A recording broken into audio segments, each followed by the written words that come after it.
Si Pangulong Ferdinand Bongbong Marcos Jr. naman ay bumisita rin sa Indonesia noong September 6, 2022.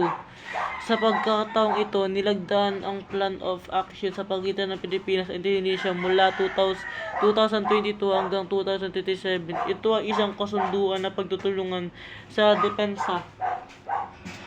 Saan na yun?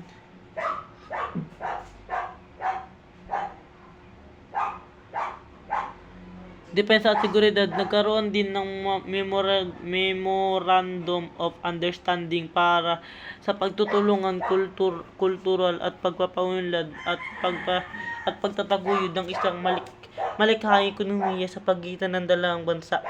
Ang ASEAN bilang isa sa mga batayan ng patakarang panlabas at pangkalakalan ng Pilipinas. Ang ASEAN ay patuloy na tumatayong tagasulong ng regionalism at mga tagapagsalita sa pagitan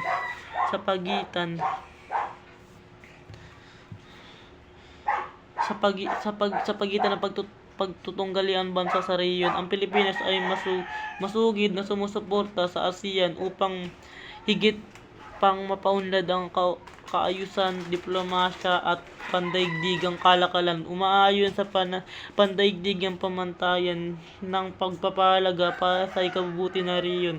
Gaya ng nabanggit sa mga layunin ng ASEAN batay sa ASEAN Declaration, ang ASEAN din ang isa sa mga pundasyon ng patakarang na pakikipagkalakalan nitong pagpapatatag ng kapayapaan, katatagan at kalayaan sa rehiyon sa pamamagitan ng paggamit ng iba't ibang inisyatiba, pagbuo ng alituntunin pang-ekonomiya, kalakalan at praktikal na gawain sa pagtutulungan.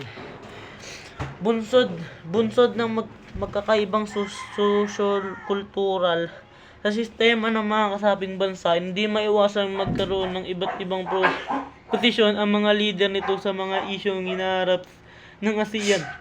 Sa pagkakataong ito, kinakailangan panatilihin ito ang sensitibong posisyon upang maisulong ang interes nito, partikular sa mga isyong pagpoprotekta at pagsulong sa karapatang pantao, demokrasya at kalakalan.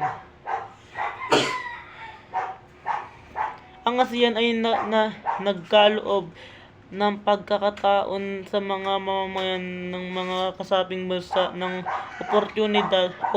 oportunidad sa trabaho, may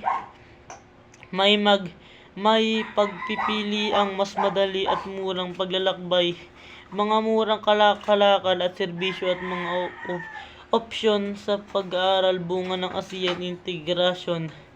Halimbawa, noong Agosto 2017, inihayag ng Minister of Foreign Affairs ng Canada ng ASEAN Regional Forum sa Maynila nila mag-aalok sila ng 10 milyong scholarship program para suportahan ang mga post-secondary student at mid-career professional mula sa Timog Silangang Asya.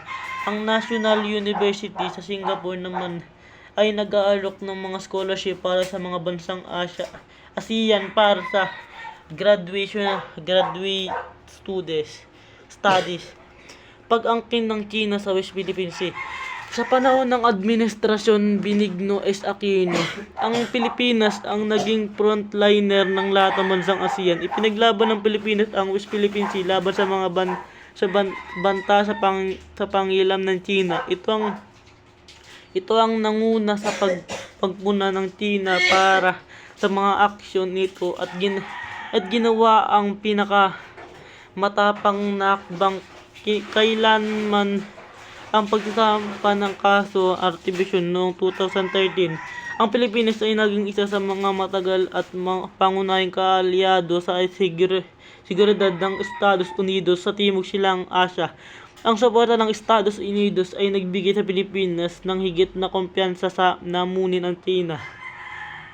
Ito ay nagbigay daan sa iba pang mga magalang bansa ASEAN sa makiipayan sa Pilipinas upang mabawasan ang kanilang sariling pangamba habang pinipigilan ang China na maging mas agresibo at mapamaliit sa West Philippine Sea. Sa gitna ng lumalagong kapangyarihang pang-ekonomiya at militar nito, ang Pilipinas din ang pangunahing miyembro bansa na nangangampanya upang ang regional na pagmamayari ng ilang bansa kasapi ang ASEAN at makapagbalangkas ng mga aksyon na makaapekto sa mga miyembro ng ASEAN.